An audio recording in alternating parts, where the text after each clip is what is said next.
Our second principle is all about the foundation of the scientific method.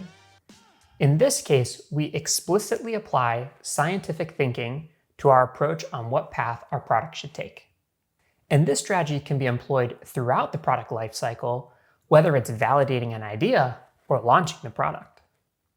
Hypothesis-driven development starts with, you guessed it, a hypothesis. When we come up with an idea, we create a hypothesis to test it, and then systematically explore what conditions must be met in order for our hypothesis to be true.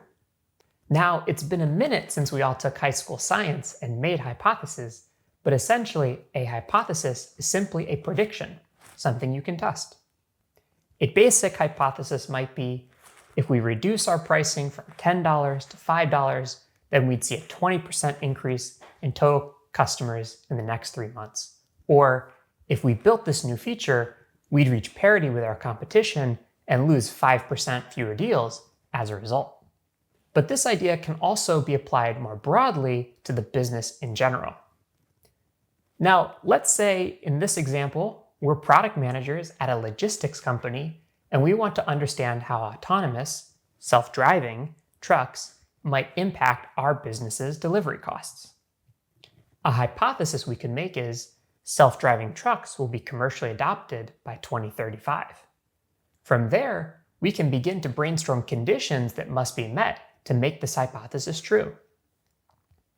First, I would think government regulation. The NTSA would need to pass legislation allowing companies to operate self-driving cars for commercial use. Second, the technology needs to be sufficient.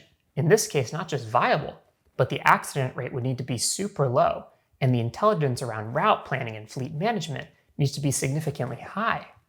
A subcondition here would be that computer vision models for self-driving achieve a 99.999 object detection rate to actually know with confidence what's in the environment around them. And then a third order would be that self-driving trucks can dock with delivery locations securely to prevent freight theft and also keep efficiency high. So now we have our 3 assumptions. We could then validate each by reading market reports, talking with our partners at the trucking company, and seeing what warehouses think about this process too. And then we can use those insights to determine the likelihood of our hypothesis being true. Really quickly, I'll provide a software example to help illustrate this. Back to our shopping conversion product, let's say we make a hypothesis of, if we show customers the top 3 reasons that their carts are being abandoned, we'll increase our own sales conversion by 5%. Here, the few conditions that would need to be true would be, customers only need the top 3 reasons, customers have the ability to act on the insights we provide, otherwise they're useless, and that 3, this feature has enough impact with customers not choosing our product. We can validate our assumptions through customer interviews, a pilot program, and by talking with our sales team to figure out why customers don't buy our product. Now, a final thought here.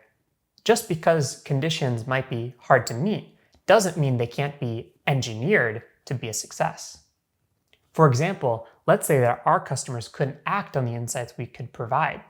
We could engineer a situation where we provide educational resources and trainings that help customers grow their businesses using our insights. So the key to hypothesis-driven development is brainstorming a hypothesis, understanding what needs to be true in order for that hypothesis to be met, and then making sure you can engineer the success around your hypothesis to drive the outcome you're looking for.